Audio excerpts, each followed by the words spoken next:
My claim today is that walking and bicycling is better than driving. The first reason is due to our planet.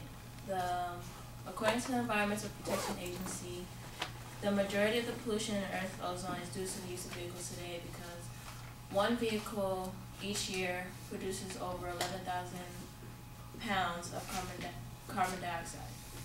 The second reason is related to our health. In a 2012 benchmarking report, studies have shown in places where bicycling and walking levels were higher, the obesity and high blood pressure and diabetes levels were lower in that area. So by increasing bicycling and walking, we can help solve or prevent many serious health issues that's going on in our nation today.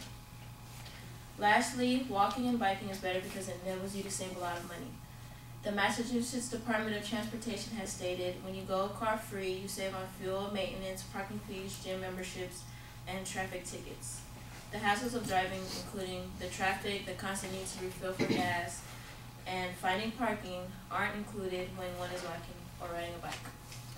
So, overall, walking and biking is better than driving because it's economically efficient, it's healthier, and you can save a lot of money, so it's cheaper.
All right, the comparison is pretty simple. I do think it gets a little complicated because you talk about biking and walking in comparison to driving, and I think that maybe makes it a more complex issue than it needs to be.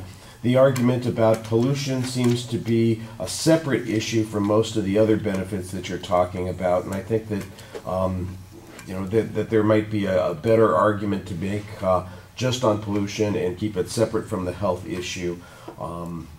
It would be clearer. You had a couple of pieces of testimony, a couple of statistics. I think the source citations on them were very consistently presented. It wasn't clear to me, however, where the information is supposed to fit in all the categories. I gave you credit for two testimony things and two statistic things, but I don't have you in either of the other two categories, and we're looking for something that fits into all three categories. Now, maybe there's a way that when I look at it later, that it'll seem like it fits into one of those categories, but I'll have to make that decision later on. I think that you do have a tendency to read a little much. And I appreciate that you've got that small piece of paper instead of a big piece of paper, but it does look sometimes like you have to practically hold it up to your eyes and focus on it a little bit. And maybe there's a way to adjust that in some way, maybe a little planning, write it out a little big or something along those lines. I thought you had a very nice summary also. It did feel a little bit like you were rushing through the presentation. It was short, 1:27, I remember. All right.